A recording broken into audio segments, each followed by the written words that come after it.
ভূষণ কাকা, আপুনি ৰাতিপুৱা আমাৰ ঘৰলৈ আহিলে যে? ৰাতিপুৱা নাহি কি কৰিম? তহঁতে ভেবলা ক'ত? ভেবলা জানো ক'ৰবাত ওলাই গ'ল ৰাতিপুৱা ক'ব নোৱাৰিছোঁ তো। তাক আজি ময়ে বিচাৰি ওলাই আহিব লাগিব। ভূষণ কাকা, কথাটো কি হৈছেনো কওকচোন?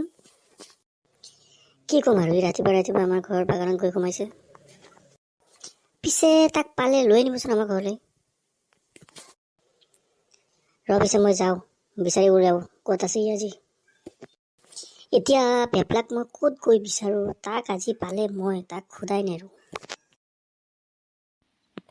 ভূষণ, কি হৈছে? তই অকলে অকলে কি পেলাই আছ? কিবা হৈছে নেকি? কিবা প্ৰব্লেম হৈছে নেকি তোৰ লগত?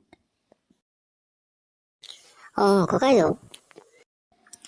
কচোন বাৰু কি হৈছে? অথনিৰ পৰা তোক চাই আছো, তই কিবা পেলাই আছ। কিবা হৈছে নেকি তোৰ লগত? ককাইদেউ, এই ৰাতিপুৱাৰ পৰা মই এই ভেবলাক বিচাৰি ফুৰিছোঁ, ইয়াক মই বিচাৰি পোৱা নাই নহয়।